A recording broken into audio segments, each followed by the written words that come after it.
वैदिक साहित्य में झारखंड की जनजातियों के लिए किस शब्द का प्रयोग किया गया? आइए ऑप्शन देखते हैं। ए असुर, बी बिरहोर, सी कोल, डी जंगल का आदमी। इसका करेक्ट आंसर क्या होगा? तो ऑप्शन नंबर 1 करेक्ट होगा, असुर। वैदिक साहित्य में झारखंड की जनजातियों के लिए असुर शब्द का प्रयोग किया गया है। ठीक है। और ऋग्वेद में असुर को क्या बोला गया है? ऋग्वेद में असुर को क्या बोला गया है? तो लिंग पूजक। क्या बोला गया है? लिंग पूजक या शिष्णों का देव, या शिष्णों का देव बोला गया है। किसको बोला गया है? तो असुर को बोला गया है। कहाँ पे? तो ऋग्वेद में। कहाँ पे बोला गया है? तो ऋग्वेद में असुर को लिंग पूजक या शिष्णों का देव बोला गया है। ठीक है। और बिरहोर का शाब्दिक अर्थ क्या होता है? तो जंगल का आदमी। बिरहोर का शाब्दिक अर्थ क्या होता है? तो जंगल का आदमी, शाब्दिक अर्थ। ठीक है। और कोल जनजाति जो है झारखंड का 32वां जनजाति है। झारखंड का 32वां जनजाति है। 2003 में इसे शामिल किया गया। 2003 में भारत सरकार के द्वारा इसको जनजाति में शामिल किया गया। ठीक है। और 31वां जनजाति कौन है झारखंड का? झारखंड का 31वां जनजाति कौन है? तो कंवर। कौन?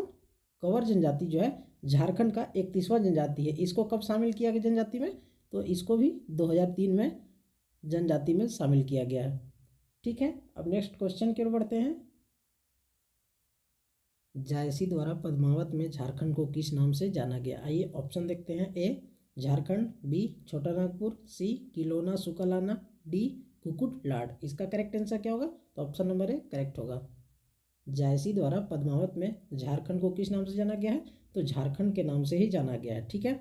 और ब्रिटिश काल में ईस्ट इंडिया कंपनी के शासन काल में छोटा नागपुर के नाम से जाना गया है। कब? तो ईस्ट इंडिया कंपनी के शासन काल में, कंपनी के शासन काल में झारखंड को किसके नाम से जाना गया है? तो छोटा नागपुर के नाम से जाना गया है। ठीक है। और किलोना सुकलाना किसके द्वारा बोला गया है? तो ह्वेनसांग द्वारा। किसके द्वारा? ह्वेनसांग द्वारा। ह्वेनसांग द्वारा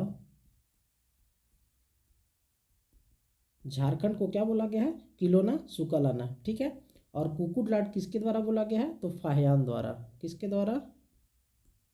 कुकुट लाड झारखंड को किसके द्वारा बोला गया है? तो फाहियान के द्वारा कुकुट लाड बोला गया है। ठीक है। अब नेक्स्ट क्वेश्चन की ओर बढ़ते हैं।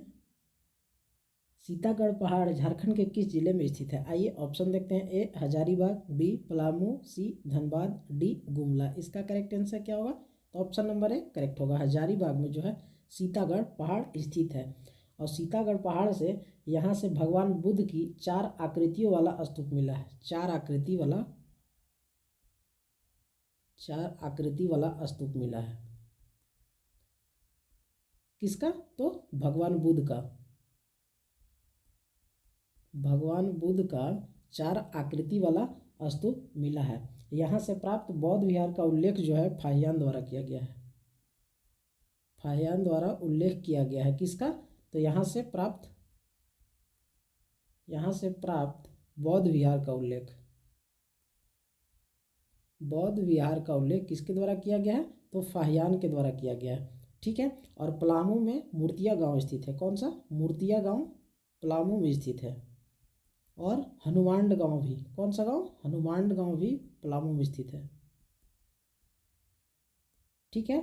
और गुमला में कटुंगा गांव, गुमला में कहाँ? कटुंगा गांव जो है, कटुंगा गांव से बुद्ध की एक प्रतिमा मिली है। किसका प्रतिमा मिला है? तो बुद्ध का, भगवान बुद्ध की प्रतिमा मिला है यहाँ से। ठीक है। अब नेक्स्ट क्वेश्चन की ओर बढ़ते हैं।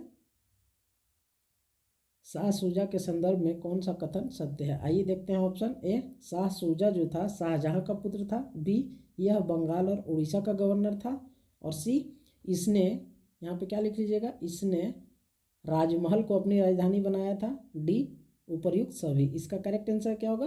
तो ऑप्शन नंबर डी करेक्ट होगा। उपर्युक्त सभी कथन सत्य है। शाह शुजा जो था किसका पुत्र था? तो शाहजहां का पुत्र था। और यह बंगाल का और उड़ीसा का गवर्नर भी था। कौन? तो शाह शुजा। और यह राजमहल को अपनी राजधानी बनाया था, शाह शुजा। ठीक है। अब नेक्स्ट क्वेश्चन की ओर बढ़ते हैं। नागवंश की अंतिम राजधानी कौन थी? आइए ऑप्शन देखते हैं। ए सुतियाम्बे, यहाँ पे क्या लिख लेंगे? सुतियाम्बे।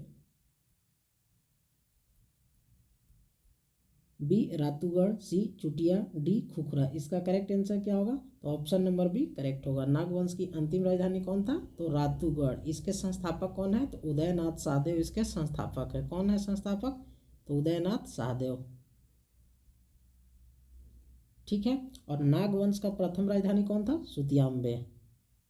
नागवंश का प्रथम राजधानी कौन था? सुतियाम्बे। इसका संस्थापक कौन है? तो फनी मुकुट राय। कौन? फनी मुकुट राय। फनी मुकुट राय सुतियाम्बे के संस्थापक है और नागवंश का प्रथम राजधानी का। ठीक है। सुतियाम्बे के बाद राजधानी कहाँ पे गया? तो चुटिया। कहाँ? चुटिया। और चुटिया के संस्थापक कौन थे? तो प्रताप राय। कौन? प्रताप राय। ठीक है। और चुटिया के बाद राजधानी कहाँ पे स्थानांतरित किया गया? तो खुखरा। कहाँ पे? खुखरा। और खुखरा के संस्थापक कौन थे? तो भीमकर्ण। ठीक है। और खुखरा के बाद राजधानी कहाँ पे गया था? तो दोयसा। कहाँ गया? दोयसा। और इसके संस्थापक कौन थे? तो दुर्जन साल। कौन? दुर्जन साल। ठीक है। और दोयसा के बाद राजधानी कहाँ गया? तो पालकोट। इसके संस्थापक कौन थे? यदुनाथ सहदेव। कौन? यदुनाथ सहदेव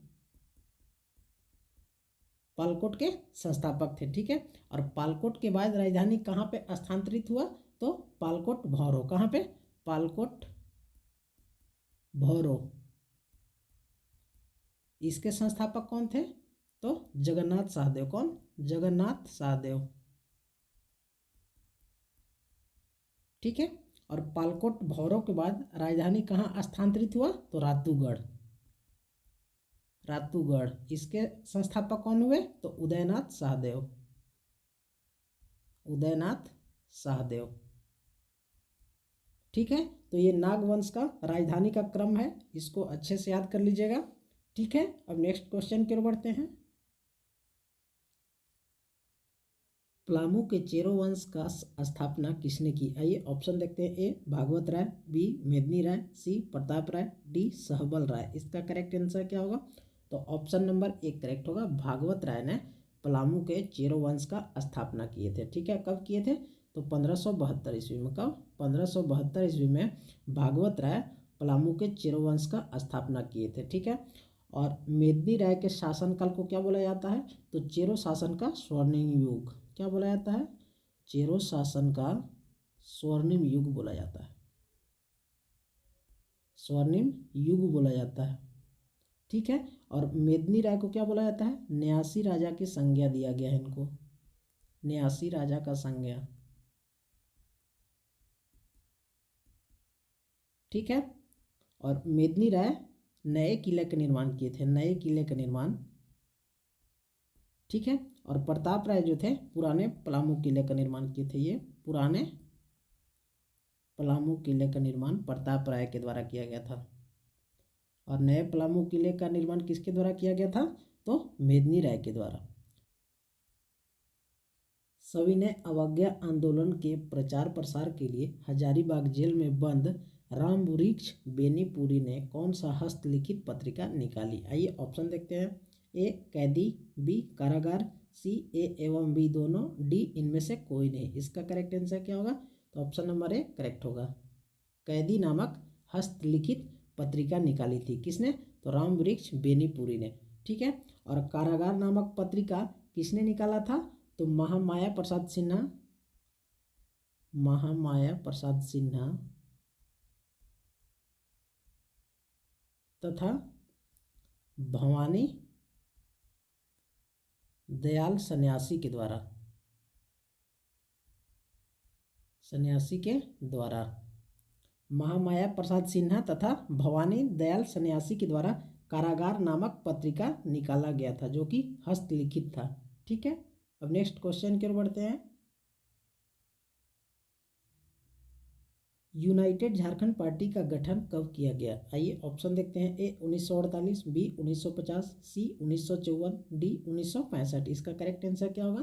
तो ऑप्शन नंबर ए करेक्ट होगा। 1948 में यूनाइटेड झारखंड पार्टी का गठन किया गया था। किसके द्वारा? तो जस्टिन रिचर्ड और जयपाल सिंह के द्वारा। जस्टिन रिचर्ड और जयपाल सिंह के द्वारा यूनाइटेड झारखंड पार्टी का गठन कब किया गया? तो 1948 में, ठीक है। और 1950 में झारखंड पार्टी का गठन किया गया। किस पार्टी का? झारखंड पार्टी का गठन किया गया। किसके द्वारा? तो जयपाल सिंह द्वारा। किसके द्वारा? जयपाल सिंह के द्वारा झारखंड पार्टी का गठन 1950 में किया गया, ठीक है। और 1954 में किसका गठन किया गया था? तो छोटा नागपुर संयुक्त संघ। किसका? छोटा नागपुर संयुक्त संघ का गठन किया गया था 1954 में। इसके प्रथम अध्यक्ष कौन थे? तो सुखदेव सिंह। कौन? सुखदेव सिंह इसके प्रथम अध्यक्ष थे। बाद में इसके अध्यक्ष कौन बने? तो रामनारायण सिंह। कौन? बाद में रामनारायण सिंह इसके अध्यक्ष बने थे, ठीक है। और 1965 में बिरसा सेवा दल का गठन किया गया था। किसका? बिरसा सेवा दल का गठन किया गया था, जो कि झारखंड का पहला छात्र संगठन था। झारखंड का पहला छात्र संगठन कौन है? तो बिरसा सेवा दल। इसका गठन कब किया गया? 1965 में, ठीक है। हम नेक्स्ट क्वेश्चन की ओर बढ़ते हैं। आईने अकबरी तथा जहांगीरनामा में झारखंड के किस किले का उल्लेख मिलता है? आइए ऑप्शन देखिए। ए तेलियागढ़ किला, बी नागफनी का राजमहल, सी पोड़ाहाट का किला, डी पलामू किला। इसका करेक्ट आंसर क्या होगा? तो ऑप्शन नंबर ए करेक्ट होगा। तेलियागढ़ किला का उल्लेख जो है आईने अकबरी तथा जहांगीरनामा में इसका उल्लेख मिलता है, ठीक है। कहाँ स्थित है तेलियागढ़ किला? तो साहेबगंज में। कहाँ पे? साहेबगंज में स्थित है यह। तेलियागढ़ किला को क्या बोला जाता है? तो बंगाल का प्रवेश द्वार बोला जाता है। क्या बोला जाता है? तो बंगाल का प्रवेश द्वार।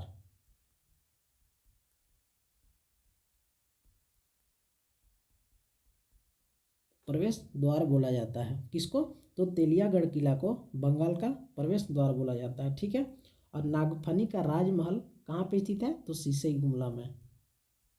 सिसई गुमला में स्थित है यह नागफनी का राजमहल, ठीक है। और पोड़ाहाट का किला कहाँ पे स्थित है? तो पश्चिमी सिंहभूम में। कहाँ पे? पश्चिमी सिंहभूम में स्थित है। कौन सा किला? तो पोड़ाहाट का किला, ठीक है। और पलामू किला कहाँ स्थित है? तो लातेहार जिला में। कहाँ?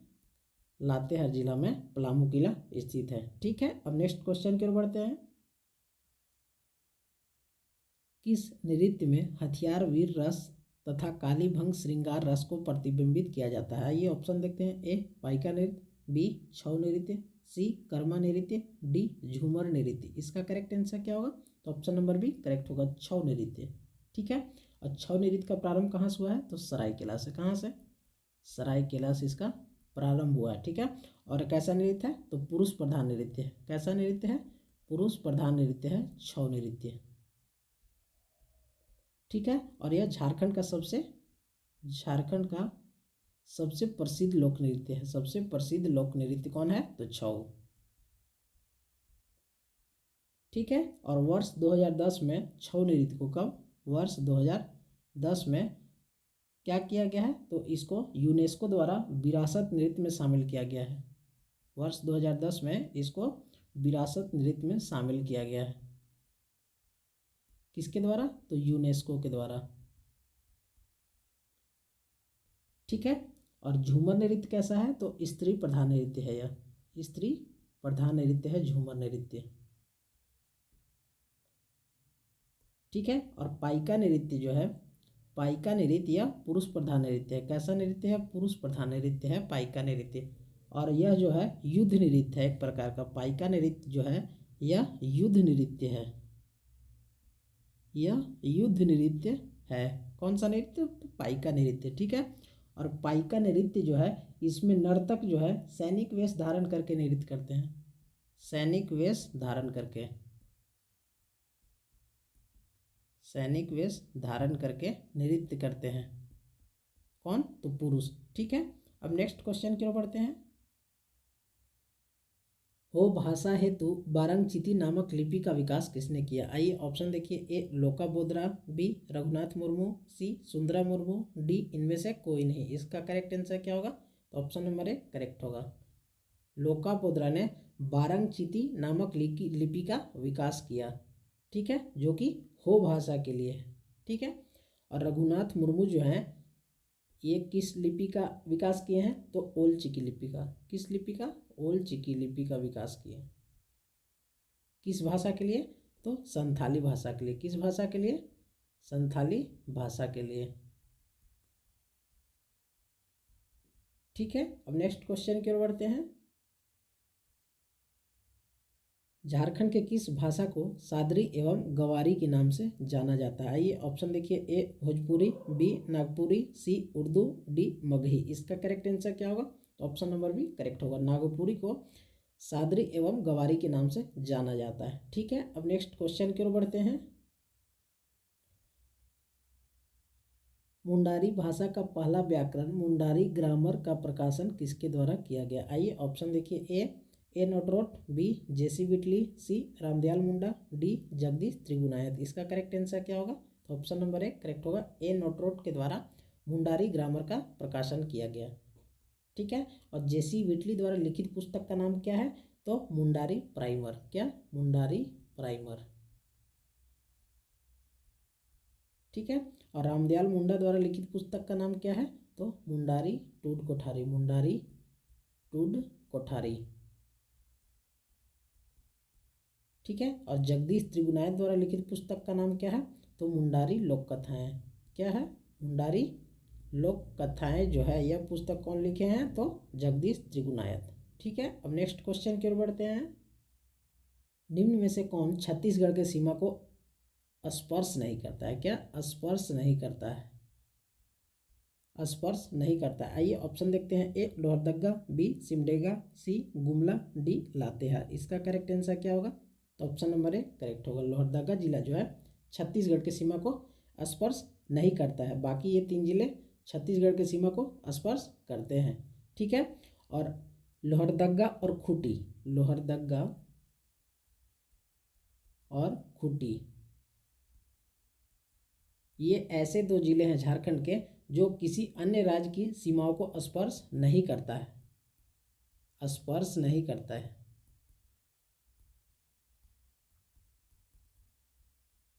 खूंटी और लोहरदगा ऐसे 2 जिले हैं जो किसी अन्य राज्य के सीमा को स्पर्श नहीं करते हैं। ठीक है, अब नेक्स्ट क्वेश्चन की ओर बढ़ते हैं। बूढ़ा नदी का उद्गम कहाँ से होता है? ये ऑप्शन देखते हैं। ए महुआ डांड, बी पलामू, सी खूंटी, डी लोहरदगा। इसका करेक्ट आंसर क्या होगा? तो ऑप्शन नंबर ए करेक्ट होगा। महुआ डांड से बूढ़ा नदी का उद्गम होता है। ठीक है, और इसका मुहाना कहाँ पे है? मुहाना उत्तरी कोयल। बूढ़ा नदी का मुहाना कहाँ पे है? तो उत्तरी कोयल। ठीक है, और अपवाह क्षेत्र क्या है इसका? तो लातेहार। अपवाह क्षेत्र जो है लातेहार है। किस नदी का अपवाह क्षेत्र लातेहार है? तो बूढ़ा नदी का। ठीक है, और यह जो बूढ़ा नदी जो है झारखंड के सबसे ऊंचे जलप्रपात जिसका नाम क्या है? तो बूढ़ा घाघ जलप्रपात। क्या नाम है? बूढ़ा घाघ जलप्रपात। बूढ़ा घाघ जलप्रपात का निर्माण करता है। ठीक है, जिसका ऊंचाई कितना है मीटर में? तो 137 मीटर। 137 मीटर, और फीट में बोला जाए तो कितना? तो 450 फीट बूढ़ा घाघ जलप्रपात का ऊंचाई है, जो कि किस जिले में है? तो लातेहार जिले में स्थित है। कहाँ? लातेहार जिले में। ठीक है, अब नेक्स्ट क्वेश्चन की ओर बढ़ते हैं। झारखंड में किस जलप्रपात के पास माँ सीता का मंदिर है? आइए ऑप्शन देखते हैं। ए सीता जलप्रपात, बी पंचघाघ जलप्रपात, सी निंदी जलप्रपात, डी उसरी जलप्रपात। इसका करेक्ट आंसर क्या होगा? तो ऑप्शन नंबर ए करेक्ट होगा। सीता जलप्रपात के पास माँ सीता का मंदिर है। ठीक है, और सीता जलप्रपात जो है कहाँ पे स्थित है? तो रांची जिले में। कहाँ पे? रांची जिले में। ठीक है, और रांची में कौन सा जलप्रपात स्थित है? तो सोनुआ जलप्रपात। कौन? सोनुआ जलप्रपात। और पंगुरा जलप्रपात। पंगुरा जलप्रपात, दसम जलप्रपात, दसम फॉल इसी को बोलते हैं। ठीक है, और हुंड्रू फॉल, हुंड्रू फॉल, और क्या बच गया? जोन्हा फॉल।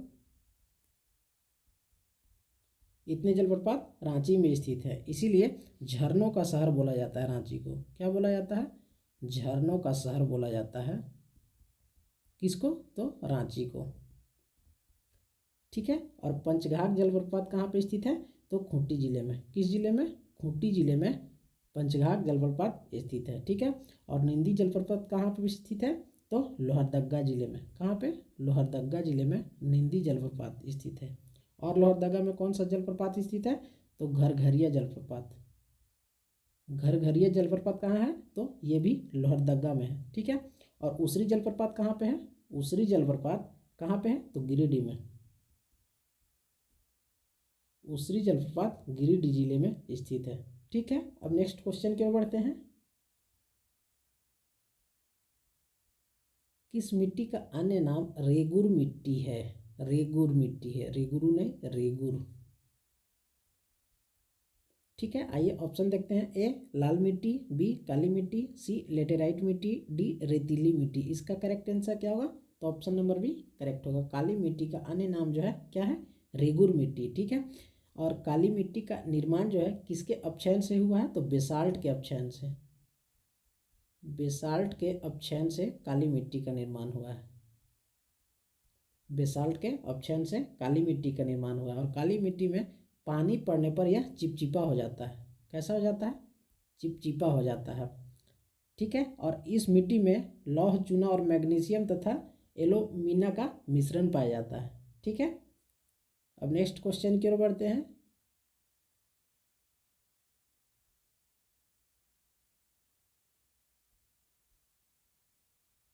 झारखंड के किस अभयारण्य का विस्तार 794 वर्ग किलोमीटर है? आइए ऑप्शन देखते हैं। ए पलामू अभयारण्य, बी लावालौंग अभयारण्य, सी हजारीबाग अभयारण्य, डी महुआ डांड भेड़िया अभयारण्य। इसका करेक्ट आंसर क्या होगा? तो ऑप्शन नंबर ए करेक्ट होगा। पलामू अभयारण्य का जो है विस्तार कितना है? 794 वर्ग किलोमीटर। ठीक है। इसका स्थापना कब किया गया है? तो 1976 में पलामू अभयारण्य का स्थापना किया गया है। ठीक है। जो कि झारखंड का सबसे बड़ा अभयारण्य है। झारखंड का सबसे बड़ा अभयारण्य, सबसे बड़ा अभयारण्य कौन है? पलामू अभयारण्य। ठीक है। और लावालौंग अभयारण्य का क्षेत्रफल कितना है? तो 207 वर्ग किलोमीटर। कितना? 207 वर्ग किलोमीटर। इसका स्थापना कब किया गया है? तो 1978 में इसका स्थापना किया गया है लावालौंग अभयारण्य का। ठीक है। हजारीबाग अभयारण्य का क्षेत्रफल कितना है? तो 186.25 वर्ग किलोमीटर। ठीक है। और इसका स्थापना कब किया गया है? तो 1976 में। हजारीबाग अभयारण्य का स्थापना कब किया गया है? 1976 में। ठीक है। और महुआ डांड भेड़िया अभयारण्य का क्षेत्रफल कितना है? तो 63.25 वर्ग किलोमीटर। और महुआ डांड भेड़िया अभयारण्य का स्थापना कब किया गया है? तो 1976। ठीक है। अब नेक्स्ट क्वेश्चन की ओर बढ़ते हैं। चांडिल बांध कहाँ स्थित है? आइए ऑप्शन देखते हैं। ए पूर्वी सिंहभूम, बी पश्चिमी सिंहभूम, सी सरायकेला खरसावां और डी इनमें से कोई नहीं। इसका करेक्ट आंसर क्या होगा? तो ऑप्शन नंबर सी करेक्ट होगा। सरायकेला खरसावां में चांडिल बांध जो है स्थित है। कहाँ पे स्थित है चांडिल बांध? तो सरायकेला खरसावां में स्थित है। ठीक है। और पश्चिमी सिंहभूम में कौन सा बांध स्थित है? तो ईचा बांध। ईचा बांध जो है पश्चिमी सिंहभूम जिले में स्थित है। ठीक है। और पूर्वी सिंहभूम जिले में कौन सा बांध स्थित है? तो गोलूडीह बांध। कौन सा? गोलूडीह बांध। गोलूडीह बांध जो है पूर्वी सिंहभूम जिले में स्थित है। ठीक है। अब नेक्स्ट क्वेश्चन की ओर बढ़ते हैं।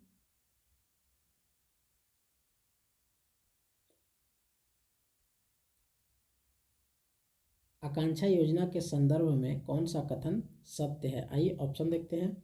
ए आकांक्षा योजना के तहत जेई एवं मेडिकल एग्जाम के लिए मुफ्त कोचिंग चलाई जा रही है। बी प्रतिवर्ष 80 विद्यार्थियों का नामांकन किया जाता है।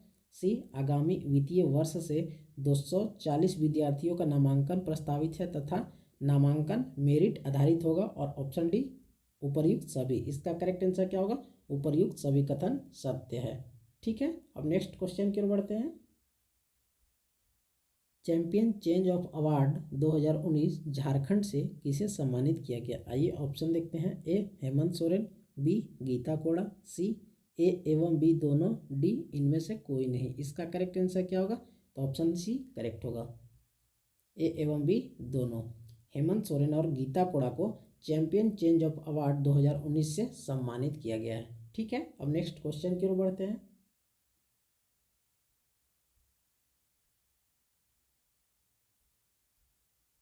झारखंड के किस विचारक को झारखंड रत्न से सम्मानित किया जाएगा? आइए ऑप्शन देखते हैं। ए डॉक्टर श्याम सुंदर, बी डॉक्टर अभय सिंह, सी डॉक्टर नंदलाल पाठक, डी डॉक्टर मयंक मुरारी। इसका करेक्ट आंसर क्या होगा? तो ऑप्शन नंबर डी करेक्ट होगा। डॉक्टर मयंक मुरारी को झारखंड रत्न से सम्मानित किया जाएगा। ठीक है, अब नेक्स्ट क्वेश्चन की ओर बढ़ते हैं।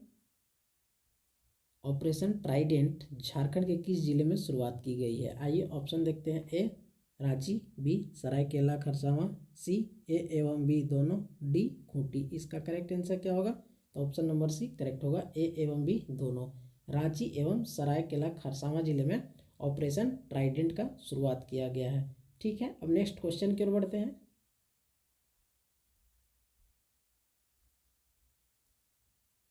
केंद्र सरकार ने झारखंड में भूमि डिजिटलाइजेशन के लिए कितनी राशि देने की घोषणा की है? आइए ऑप्शन देखते हैं। ए 1 करोड़, बी 2 करोड़, सी 10 करोड़, डी 5 करोड़। इसका करेक्ट आंसर क्या होगा? तो ऑप्शन नंबर सी करेक्ट होगा, 10 करोड़। किसके लिए? तो भूमि डिजिटलाइजेशन के लिए केंद्र सरकार झारखंड सरकार को देगी। ठीक है, अब नेक्स्ट क्वेश्चन की ओर बढ़ेंगे।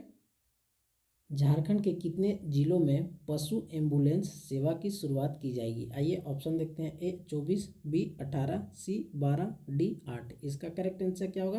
तो ऑप्शन नंबर ए करेक्ट होगा। झारखंड के 24 जिलों में पशु एम्बुलेंस सेवा की शुरुआत की जाएगी। ठीक है, तो ये आज का लास्ट क्वेश्चन था। जो भी इस चैनल में नया है वो चैनल को सब्सक्राइब कर ले, ताकि नेक्स्ट वीडियो का नोटिफिकेशन जब भी आए आपको आसानी से और लगातार मिल सके। और वीडियो को लाइक और शेयर करना ना भूलें। मिलते हैं नेक्स्ट वीडियो में।